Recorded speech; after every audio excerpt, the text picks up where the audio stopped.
Dire-diretso na po lahat to?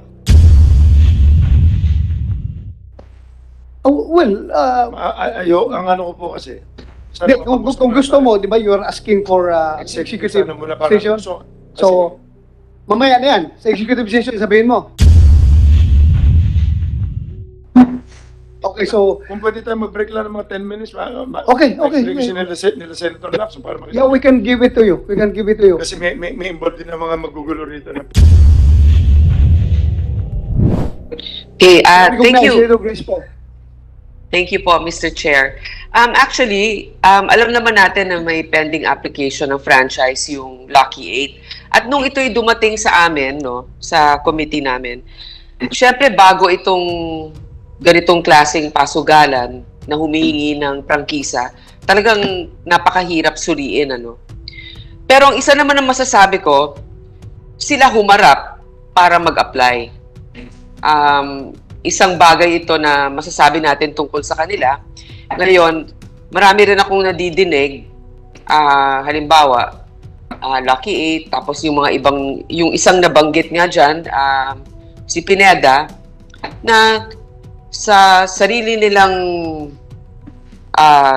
kilos, may mga nagsasabi na nakakatulong sila. Ngayon, ang importante ngayon na talakayan natin, ito, siguro tatanungin ko si Mr. Atong paano yung nagiging kooperasyon ninyo sa mga pulis ngayon sa pag-iimbestiga? Kasi nga, di ba may mga sinasabi na sira yung CCTV doon sa Sabungan, naayos na ba yung mga CCTV na yan? Pangalawa, anong klaseng kooperasyon ang binibigay ninyo? Meron din ba kayong mga pinagsususpetsahan? Kung hindi talaga kayo ay responsable dyan, ano ang nakikita ninyong anggulo ngayon dito sa mga nawawala na ito? Kasi yun ang talagang punot dulo nito. Mahirap natin talakayan ang isang prangkisa na may mga kasong ganitong nakabinbin. Yes, Your Honor. Yun po. Yeah, you can respond, please. Your Honor, about CCTV, okay. Napanood ko rin po na napapagalitan din ng PAGCOR dahil sa hindi sila naghihigpit sa amin sa CCTV. Ang CCTV po sa PAGCOR, ang nilalagyan nila ng CCTV inside casino lang. Hindi po kasi nila teritoryo ang mismong arena eh. Wala talaga kasi sa amin studio lang po eh. Ngayon, yung pag naikukwento ko nga kung paano kung makikita niyo yung studio namin, yung hindi na kailangan lagyan ng CCTV yung mismo site namin dahil naka-video siya. Pagka nagpapalabas may video eh. Yung perimeter naman, hanggang ngayon under construction pa ho kami. Kasi nung mag-start kami ng July 15, hanggang December, may pandemic eh. Ang palabas namin kukunti lang, tapos bumibili kami ng manok, tapos konti-konti lang yan. Nakapag-start kami ng maganda, 2021, tapos nagsisimula umakyat yan, tsaka palang, tapos nalaman ko nga na mga March yata yun, napunta kami sa PAGCOR na kailangan kami i-regulate. You mean to say na yung tatlong sabungan na inoperate ninyo puro under construction pa, kaya hindi kayo nakapaglagay ng CCTV? Farm lang ho yan eh, farm. Okay. Farm. Nagsimula kami sa ang style ng farm kasi, bukid yan, bukid. May pader. May pader, wala. Nung una, walang pader. Ginagawa namin yan sa isang ano lang, yung rueda lang. So, yun ang ginawa namin arena. So, tapos yung mga manok, yung mga cockhouse, kanya-kanyang cockhouse yan, may mga air condition. Nung una, wala pa nga air condition eh. Nakalagay lang eh. So, within few months, nagsisimula pa lang kami ayusin. Tuloy-tuloy ang construction hanggang ngayong oras na to. Kasi tignan nyo. Tsaka, sa mga pulis, maski tanong nyo po sa kanila, every time na gusto nila pumunta sa amin, pinupuntahan nila kami. Never kami nag-object na imbestigahan kami. Yung sa CCTV, humihingi po ako ng paumanin. Ilang hektarya yung lupa namin sa Lipa? 33 hectares. Hanggang ngayon, pinapadiran pa. Tapos yung sa Santa Cruz namin, 10 hectares, 11. Hindi naman kami makapagpadir ng ayos dati dahil yung pandemic, mahirap yung mapag-travel. Okay, for Lipa, sabi mo, open na, with the indulgence of Senator Grace mo, is it okay na this, mag-follow up lang ako? Go ahead, sir. Nakikinig lang din po ako. Thank you, Mr. Chair. Yeah, thank you. Sabi mo sa Lipa, 33 hectares, tapos kinukural ninyo. How about Manila? I think this Manila Arena is already built up establishment. Manila Arena, nagawa po namin dati yan as cockpit. Hindi po nakapagsabong dyan. Santa Cruz, nakapagsabong lately lang nung pinayagan lang ng IATF. Matagal naka-stack yan, idle yung lugar eh. Kaya nga, kung matagal na rin itong walang CCTV. Wala po, kagagawa lang yan na yung bagong gawa lang yung arena na yan eh. Tapos inabot nga, ginawa yan nung wala pang COVID no, nung wala pang pandemic, kagagawa lang yan. Wala pa eh. Wala talaga. Pero meron na pinalagyan ko na ngayon. Ngayon, kung signal nila, pinalagyan ko kasi ginagamit na po namin, Your Honor. Senator Lacson is recognized. Just as a manifestation, I noticed that we've been straying away from the intent of this legislative inquiry. No, para nakalimutan na natin yung mga nawawalan sa Bungero. We're more interested in to hear from the PNP kung meron na silang progress sa investigation kasi ito yung medyo bitin last hearing. So, Yes, sir. refer to you, Mr. Chairman. Yes, sir. Just an observation. Magdadalawang oras na tayo, hindi pa natin natatakil yung intent, the intent of this legislative inquiry, Mr. Yes, sir. I agree with you, sir. I agree with you. Pinagbigyan ko lang ito si Mr. Atong Ang kasi inimbita natin. Pinagbigyan ko lang magsalita. But can you wrap up? Mr. Chairman, Yes. before that, so that we can move forward, siguro, i-diretso na lang ni Mr. Ang yung sinasabi niyang conspiracy. Okay na, naintindihan na namin lahat yan. Problema sa ganito, tapos yung rules, ganito ang batas. Yung conspiracy, diretso mo na yun para malaman na natin. Doon tayo, para makapunta na tayo doon sa mga biktima. Kasi gusto rin parinig ng mga biktima yung conspiracy yung sinasabi mo. Go ahead. Yes,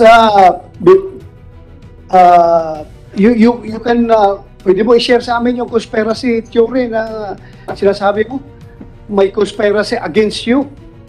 Okay, please share it to this committee. Dire-diretso na po lahat, no? Ang ano ko po kasi, Kung gusto mo, di ba, you are asking for executive Sana muna para- session? So, So, mamaya na yan. Sa executive session, sabihin mo. Okay, so, kung pwede tayo mag-break lang ng mga 10 minutes, Okay. Explication nila Senator Lacson para makita. yeah, we can give it to you. We can give it to you. Kasi may involved din ng mga magugulo rito. Na Yeah. But before that, I would like to recognize Senator Franklin Dillon. Thank you very much. Thank you very much, Mr. Chairman. Just a few questions in relation to this, the subject of suspicion that about 31 of our Sabong aficionados have disappeared. The reports indicate, Mr. Chairman, that the motive for the abduction is fixing of the cockfights. Yun pong nangdadaya. In fact, ngayon, mayroon pong sinasabi si Mr. Ang may conspiracy.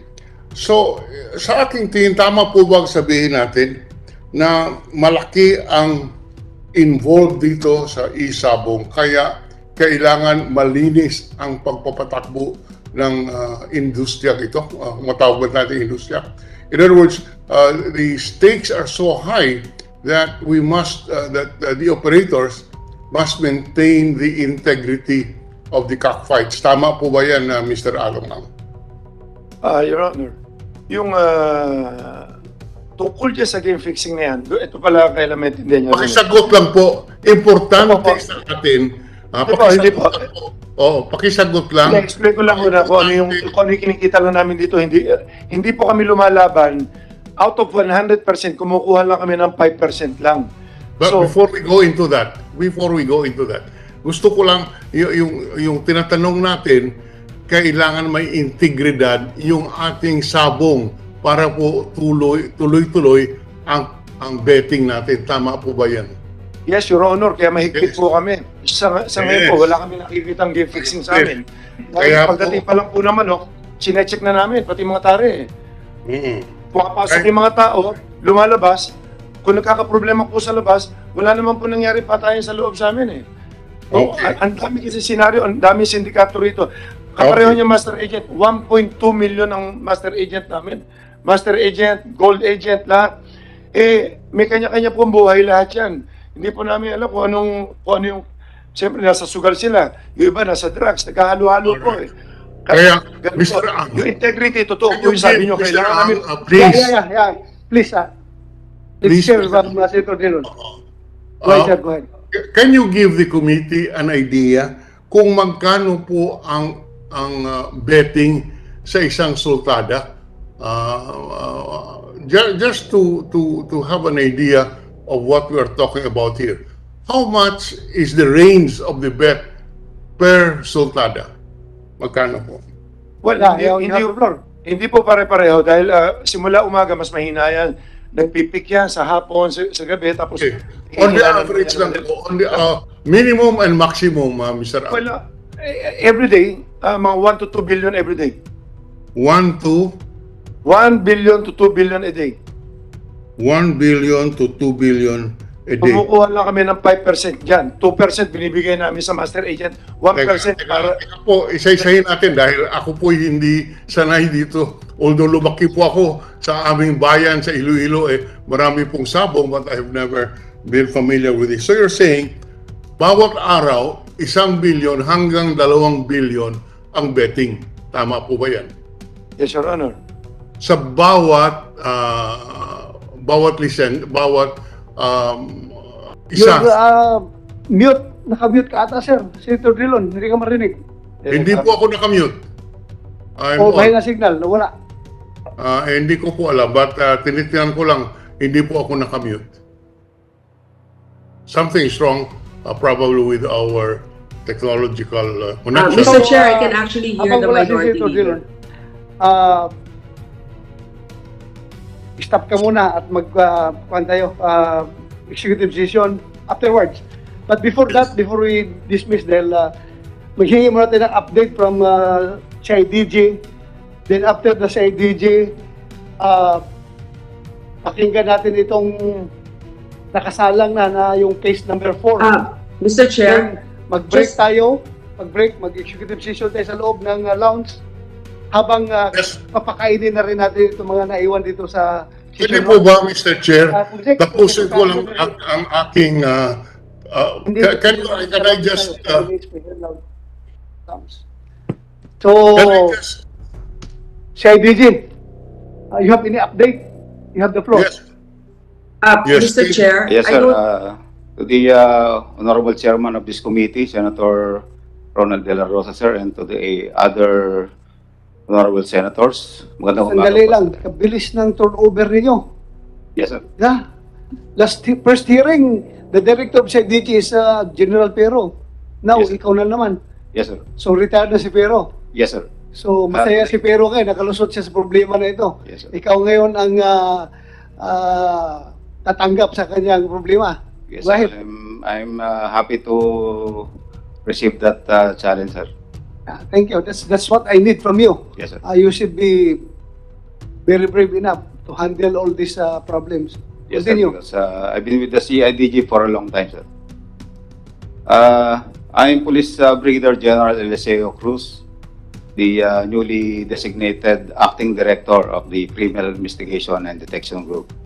I just assumed my position, sir, last March 2 this year. And I'm going to present to you the updates of the investigation that the CIDG has conducted for the 31 missing persons.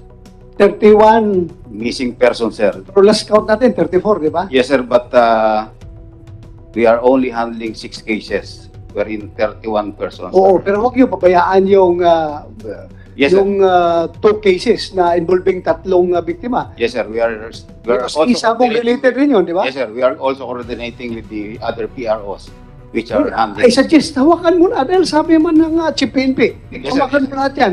We'll do that. Yeah, hawakan mo lahat yan. Continue. Yes, sir. There are 6 cases being handled by the CIDG involving 31 missing persons coming from the provinces of Bulacan, Rizal, Quezon, Laguna, and Manila. And these cases happened in the premises of Cockpit Arenas. And one in Manila, 4 in Laguna, and 1 in Batangas. For the incident that happened on January 13, 2022 in Manila Arena, located at Santa Ana, Manila, we would like to inform this honorable committee that we have a breakthrough in our investigation.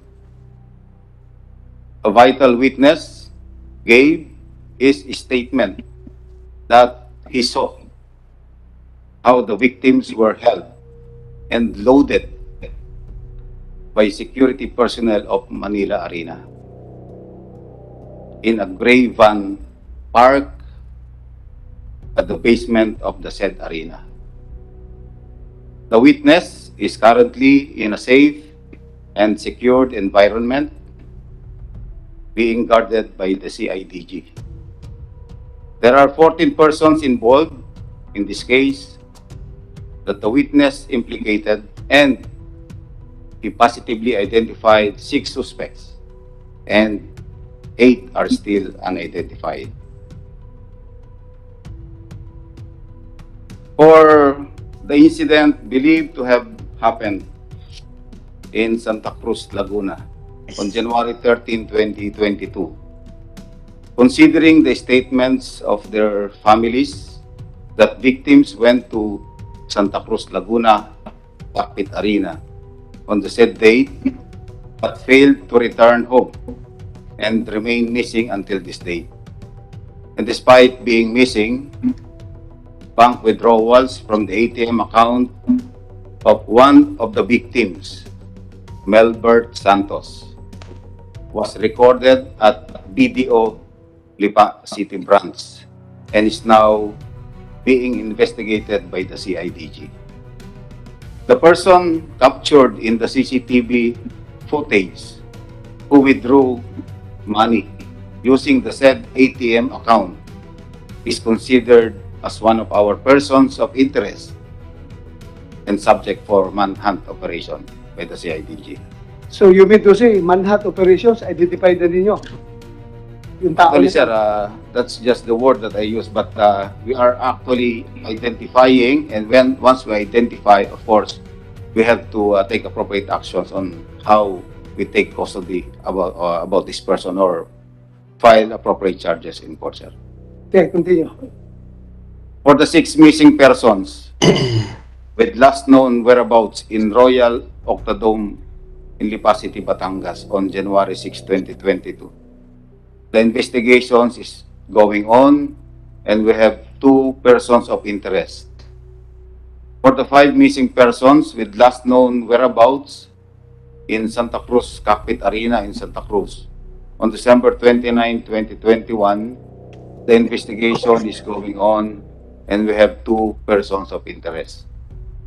For the 6 missing persons with last known whereabouts in Santa Cruz Arena in Santa Cruz, Laguna on May 11, 2021, the investigation is going on and we have 1 person of interest. For the 4 missing persons with last known whereabouts in Santa Cruz Cockpit Arena in Santa Cruz, Laguna on April 28, 2021, the investigation is going on and we have filed obstruction of justice against 1 Brindon Dineros Retusto and we have 3 other persons of interest. These are the updates of our investigation and we are conducting continuous backtracking to gather more evidence and witnesses for the eventual solution of these cases.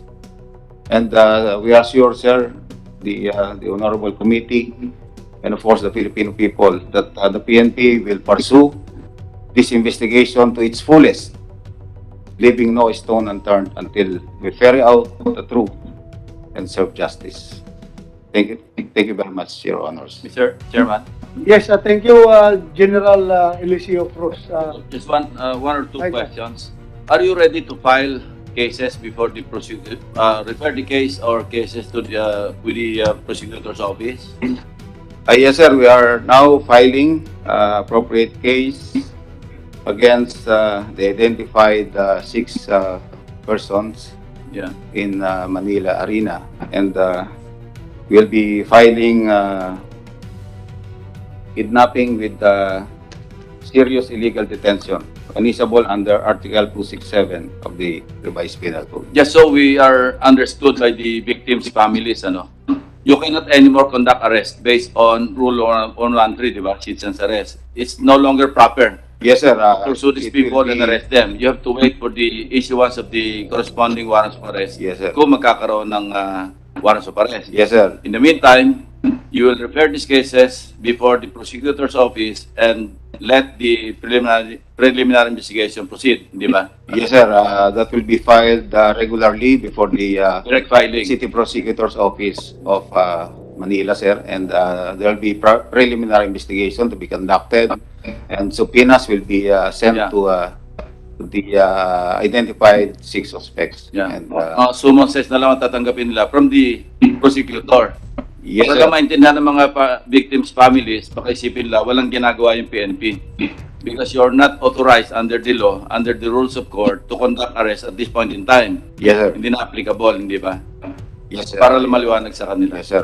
So immediately, what you're telling us is you're filing cases against these people who are properly identified and positively identified, di ba? Yes, sir. Positively you're- identified by a witness And properly identified. and properly identified. Thank you. Yes, sir.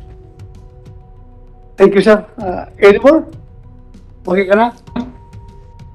That's our update, sir, on the investigation, sir. Okay, thank you. Thank you very much.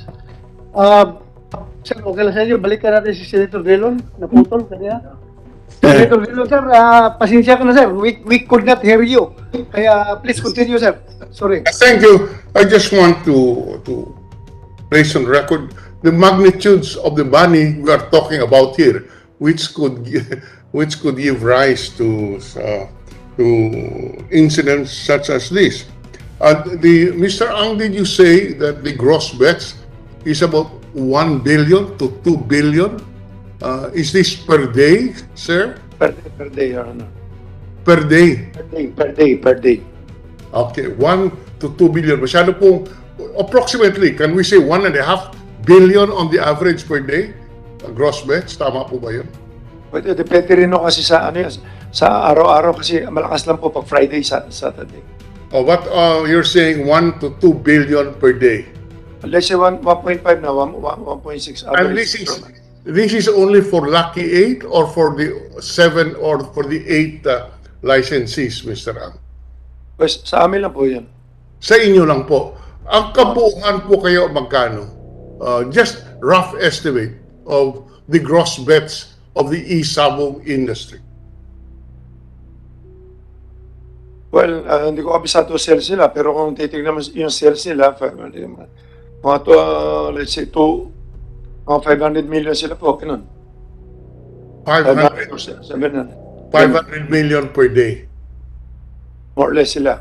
Yes, all right. Yes, Now- sir, excuse me. Senator Drilon, sir. Yes, sir. If I may interject, no? Kung gusto mo natin malaman yung kabuuan na pera dyan sa industry na yan, I think PAGCOR, meron silang accurate data mamaya. They can share it with us, sir. So please continue, sir. Tanungin natin yung PAGCOR later. Alam Yes, nila thank- yung kung gaano, Thank you. what is the percentage of Lucky 8's contribution to the overall revenue derived from e-sabong industry. May data ang PAGCOR niyan. Hindi po. Naka-fix Thank you. po kasi sila eh. Naka-fix po sila na for every licensing. Nag-issue sila. Obligado kami ng 75 million na minimum guarantee of per Yes. Yeah, alam na. This ever is higher do sa 12,500 per fights. Kami more than eh. So ang binabayad namin siguro more or less 135 million every Yeah. sa amin. Sir, please continue, sir. Continue. Thank you very much, sir. So if we're saying, Mr. Ang, kung sinasabi po natin, ang gross bets on the average would be at least minimum 1 billion to 2 billion per day. How many days do you operate in a month? 30 days, 31 days. 30 days. So, Araw-araw po, meron po kaming laro. So we are saying that kung 30 days po, hindi ko na po makompute. per day is anywhere from 100 Lagyan niyo 2 billion. 1 billion to 2 billion. po. Opo. Per month, it's anywhere from 30 billion to 60 billion. Ganun po ba? More than 60 billion po. How much? A month. A month is about 60 billion. Yes, Your Honor. 60 billion. Magkano po ang inyong commission? Well, 5% kinukuha namin, tapos binibigay namin sa mga agent, 2%. Tapos, Teka muna. Just the gross muna. At so 5% of 60 billion is roughly 3 billion per month ang commission ninyo. hindi po, ano yan eh, 5%, 6 billion, 3 billion, more or less. Okay. I'm sorry. 5% of 60 billion is roughly 30 billion per month. Ganun po ba? 66 billion, 3 billion lang po yan. At Tapos minus 5%, that's roughly 30 billion, 30 billion per month. Ang 3 lang. 3 lang po, 3 lang. ha? 5% lang eh. 5% of 60 billion is 30 billion, right? 3. Three lang Sorry. po, 3 lang po. 3 billion. Yan po ang kinikita ng franchisee dito. 3 Hindi po kinikita, may ano po yun, binibigay po, binabalik po namin sa mga agent, 2 or 2.5, depende ho. Binibigay namin sa kanila uli mga 2 or 2.5. So, kung sa 3 billion, kung alisin mo yung kalahati, binibigay na kagad yun, 1.5 na lang matitira. Plus my expenses pa, nalagay mo 1%, alisin mo 1% yun, more or less mga nasa mga 900, 800 matitira sa isang buwan. Anyway, yes. Doon ako kunin yun sa mga pagkor, sa mga ganyan. Doon na lang binabayad lahat. Kaya po, kung 3 billion ang kinikita ng Lucky 8, baka po payat ang 640 million na sinasabi ng Pagcor na kanilang income dito sa Isabong. Ulitin ko lang, 3 billion per month. Even assuming that you incur expenses on this, 640 million per month of revenue by Pagcor is pittance, is very small compared to the gross income of Lucky 8. That's all that I am trying to point out. Mr. Chairman, just to pursue lang. Yes. On the Okay. clarification, Mr. Chairman, Yes, yung sir. 5%, Yes, sir. yeah, thank you, Senator Drilon. I-pursue ko lang yung point yung sa 5%. 5% Yes. for both entries or 5% for one entry? Pag pinagsama yung both entries, kaya nga without risk kami. Kung may tayong 1 million sa kabila, 1 million sa kabila, 2%, 2 million yun, minus 5% yun. So 5% sa both entries na. Total. Yun na yung gross. Hindi ito yung 5 sa one entry, another 5 for the other entry. Pareho, maski sa amin. Pareho na yun. Ah. Thank you. So, kaya po, that's why I'm just asking yung gross per day. And from the testimony, it would appear that the gross income per representation and in the absence of any proof to the contrary, we accept that as the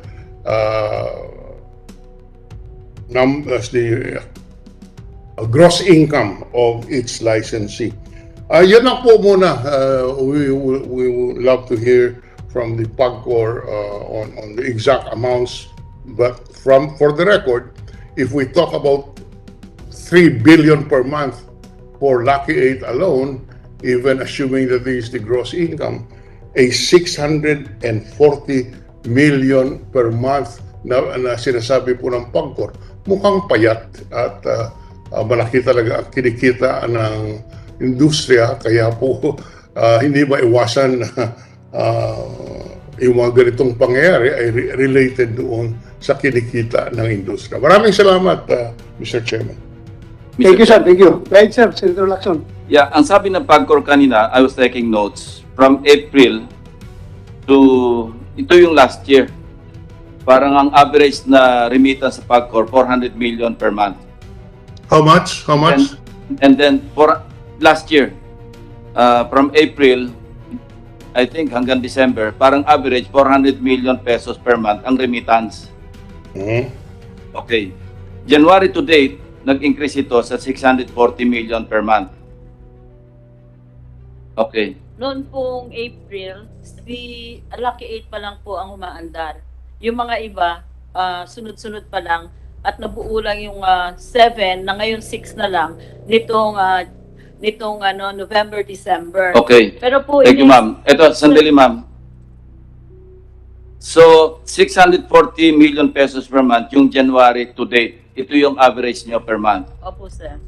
Ngayon, sabi kanina ni Mr. Charlie Ang, yung kanilang remittance, pinakamalaki sila eh. Umabot sila ng 135 million pesos per month. Lucky 8 pa lang yon. Opo. If we compute yung 6 others, kasi ang threshold, yung minimum nilang kailangang remit is 75 million each. Okay. So 6 times 75, that's 450 million. Plus 135, that's 585 million pesos per month. Ang ibig sabihin, nasa threshold lang yung 6.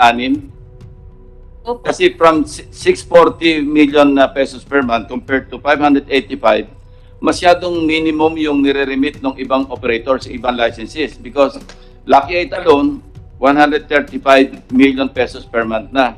So masyado yatang Sir. andun na sila sa threshold, the 6 others. Totoo ba ito? Opo, ganito po kasi, sir. Ang Lucky 8 na gross bets ng from April 2021 to January 2022, Ma'am, excuse me. 500 Pakilapit yung yung microphone kasi hindi nare-record.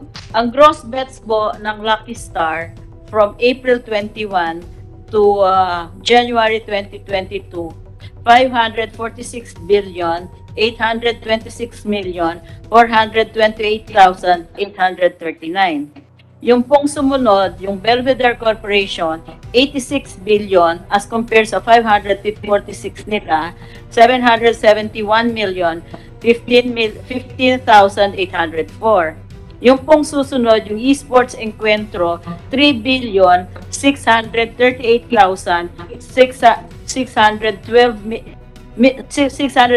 million 612,985 pesos. And Home Visayan Cockers, ang susunod na malaki sa Lucky Star, 96 billion 576 million 56,951. Yun pong sumunod, yung Jade Entertainment, 145 million 357,404,000.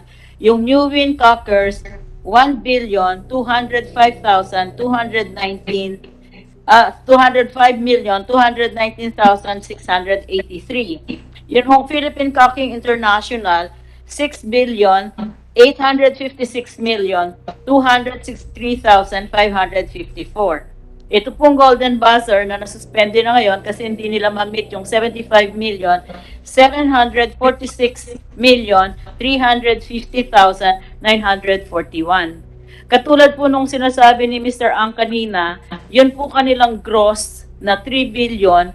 Sinasabi po niya na may percentages silang binibigay sa iba-iba pang government offices, pera lang po sa PAGCOR. Sa PAGCOR po, dahil nga bago ito, initially, pinag po namin 12,500 per fight ang aming charge or 75 million per month minimum guarantee fee, whichever is higher. So, yun po ang, pwede po namin isubmit ito. Talaga pong pinakamalaki, almost 90% po, ang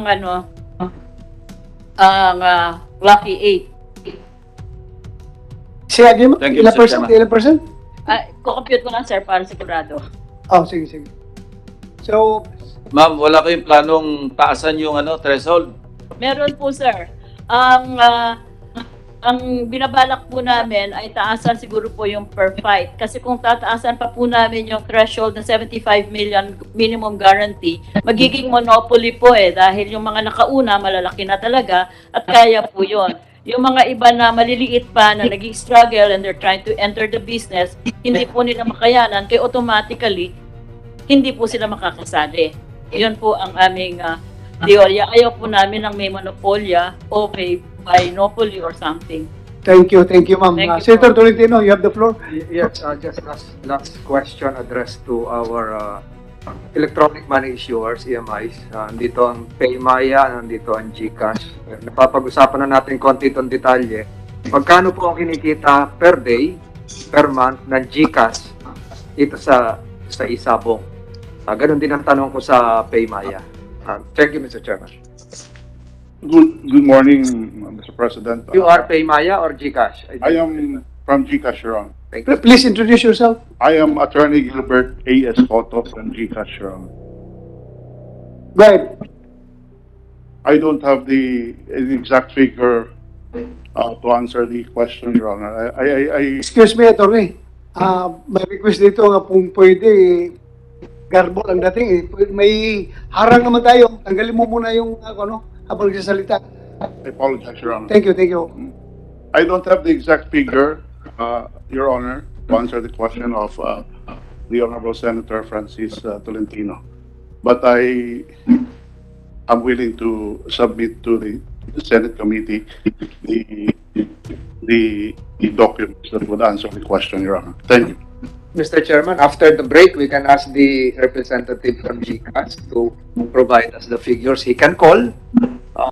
He can ask his superiors how much is Yes, we can do that. the income. The same is true with Paymaya. If Paymaya is willing to divulge the figures right now. Yes, Your Honor. I also cannot give you the specific data, no? But I understand that Paymaya only onboarded or accredited this Isabong licensee as of February this year. But after the break, Your Honor, I will consult and maybe they can provide the data needed by this committee. So, also GCash, can you provide after the break? Kaya mo? Kasi kaya mo daw ng Paymaya, yung Your GCash. Honor, can I ask for at least 1 day, Your Honor? I don't think I can. Mabuti pa si Mr. Ang na-provide. Ikaw, nahirapan ka mag-provide. So, Yes, sir. Mr. Chairman, siguro isama na rin natin yung income generated from international debtors sa GCash and Paymaya. Yes, we can do that. When you say, Senator Tolentino, na income generated from Share the percentage generated by Paymaya and GCash coming from international debtors, offshore debtors. Sir, Senator Tolentino, what we are regulating in PAGCOR and the figures I gave to you are based only on local bets. No, not one of the operators is licensed to accept offshore betting. Pero ma'am, maraming tumataya sa Opo, OFW natin. illegal po yun, sir. Yun po yung minamonitor. Dumadaan sa AMIs, dumadaan sa GCash, etc. So, can we have a figure? We're not saying that you're tolerating it. Yes, We're not sir. saying that you're violating something. We are just asking the electronic money issuers and non-bank financial institutions if they can provide us a figure of how much percentage they are generating from bets coming from overseas. Yun lang po, Mr. Chairman. Hindi natin pinag-uusapan kung may nag-violate o ina-allow. Hindi po yun. Okay, Paymaya promised after the break, we can have it. I will consult, Your Honor. Okay, And if they give it to us, I will provide the committee. okay. Then Thank you. GCash, tomorrow, Your 1 day. May we ask for a reasonable time to comply? Because I think it will take Kaya, what is reasonable for you? 3 to 5 days, Your Honor. We'll just submit the... Weekend na yun. Masyadong matagal yun. Mahirap ba mag-compute? Mahirap naman eh. Everything is computer generated, di ba? We will ask our office, Your Honor. Kaya nga ng Paymaya after the break eh. Kasi everything is computer. Pindot-pindot ka sa computer, nandiyan na yan. I will try to ask the office, Your Honor. So kailan? Kailan? A day, Your Honor. A day. So tomorrow, we are expecting that tomorrow. Yes, Your Honor. Oh, thank you. Kay Maya, after lunch, after break. Yes, Your Honor. Okay. We are consulting them right now. Okay, thank you very much. So, continue. Before we go on a break, it will be an executive session in the presence of Mr. Charlie Ang. Yes. Yes, I'd like to ask, for the record, Mr. Charlie Ang. Yesterday, you went on YouTube. It went semi-viral with you saying that mahirap dito, ang dami mga politikong nakikialam sa mga investigation. Are you referring to this panel or the personalities present here? Kasi makakaharap ka namin sa tanghalian, tapos masama pala ang loob mo sa amin. So kami ba yung lumalabas sa YouTube na galit ka, na di umano may maraming politiko na hindi ko mahaba yung YouTube mo eh. Are you referring to us? Just for the record. Pwede ko po makita yung YouTube na yun. Kasi baka interpretation nyo lang yun. Hindi ko alam yung sinasabi niya, Your Honor. Lumabas po yung kahapon at di umano ay mahaba yung sinabi mo. It was shown to me. So perhaps you can ask your colleagues, whoever videoed you there, baka it was taken in your off moment time na galit ka sa mga nag-iimbestiga. So yun lang ang gusto ko maliwanagan. Your Kung Honor, hindi kung man- sasalita pa sa ano kung yun. wala ka maalala, galit ka ba sa amin? Hindi po ako pwede magalit. Mga kaibigan ko may mga pinagsamahan po tayo maski pa paano eh. Ba't ako magagalit? Your Honor, tsaka wala po ako nilalabas sa video. Ang huling-huling video ko, yung huling nga na sinisita ko na nung nagpahuli ako sa mga NBI tsaka si IDG. Yun na isang i-explain ko mamaya. Na nagte-threat daw ako. Hindi ako nagte-threat eh. Nagte-threat ako doon sa mga, ang dami na namin napahuli. Sa NBI tsaka si IDG. So in short, hindi ka galit sa amin, ha? Impossible. Okay. Lahat po kaibigan Thank you, ko eh. thank you. Hindi ka galit. But please, review that video. Dahil ang dating kay Senator Tolentino kasi, medyo galit ka sa mga politiko na nag-imbestiga itong insidente na ito. Well, for your information, alam mo, break kami ngayon, Mr. Atong Ang, break kami ngayon sa Senado. Pero gumawa kami ng inisyatibo na mapagbigyan talaga yung kahilingan ng mga pamilya ng 34 na nawawalang tao na maghihikan na kami ng hearing. Kaya sana huwag mong personalin yung aming pagkakandak ng hearing. Trabaho lang po ito. Walang personalan. Kaya sana hindi ka magalit sa amin, ha? Your Honor, gusto ko nga para maklear na mo kami. Okay. Gusto ko. Tsaka, never ako magalit sa politiko kasi lumaki na ako na puro politiko rin kasama ko eh. Actually, may mga pinagsamahan nga tayo lahat, maski pa paano. Ba't ako magagalit? Wala naman kayo masasabi sa pagkatao ko. Hindi Okay. ba? Thank you. Mr. Chairman. Go ahead, Senator Pimentel.